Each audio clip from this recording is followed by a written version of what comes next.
அதை அந்த காளை கிட்ட காட்டுறான்.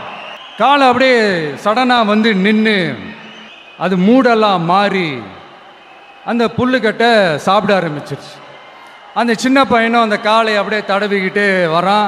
காளையும் பக்கத்தில் ஒரு குழந்தை மாதிரி நடந்து வந்துக்கிட்டு வருது. பக்கத்தில் இருந்த ஒரு வயல்வெளியில் அந்த காளையை மேய விட்டுட்டு வரான். மக்கள் எல்லாரும் அந்த பையனை ஆச்சரியமாக பார்க்குறாங்க. அந்த அடிபட்டு கிடந்த அந்த அனுபவசாலிங்க தலையை தொங்க போட்டு நின்றுட்டு இருக்கிறாங்க. ஏன்னா பேசின பேச்சு அப்படி.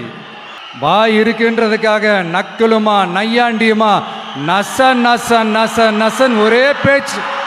என்ன பண்ணுறது, தலையை குனிஞ்சு அப்படியே நின்றுட்டு இருக்கிறாங்க. அங்கே ஒரு பெரியவர் வர்றார். வந்து அந்த பையன்கிட்ட கேட்குறாரு, எப்படிப்பா இப்படி ஒரு முரட்டு காலை சீறிட்டு நின்றுட்டு இருந்தது, எப்படி அந்த காளையை அடக்கின அப்படின்னு கேட்டதுக்கு அந்த பையன் சொல்கிறான், ஐயா எனக்கு அந்த காளையை பார்த்தா கோபமாக இருந்த மாதிரிலாம் எனக்கு தெரியல, அந்த காலை பசியோடு இருந்த மாதிரி இருந்தது.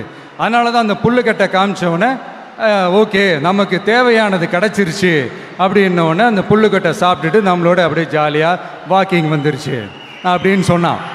இதை கேட்ட அந்த பெரியவர் சொன்னாராம், இந்த சின்னவங்க பெரியவங்க அனுபவம் இருக்கிறவங்க அனுபவம் இல்லாதவங்க இதெல்லாம் விஷயமே கிடையாது. யாராக இருந்தாலும் அந்த சூழலுக்கு ஏற்ற மாதிரி அந்த சிச்சுவேஷனுக்கு தகுந்த மாதிரி என்ன பண்ணி அந்த ப்ராப்ளமை சால்வ் பண்ணுறான், ஏது பண்ணி அந்த ப்ராப்ளமை சால்வ் பண்ணுறான், அதுதான் விஷயமே, அதுதான் மேட்ரு. ஸோ நீ சூப்பர்ப்பா, என்ன ப்ராப்ளம் வந்தாலும் நீ சால்வ் பண்ணிடுவ அப்படின்னு முதுகில் தட்டி கொடுத்துட்டு அந்த பெரியவர் போகிறார்.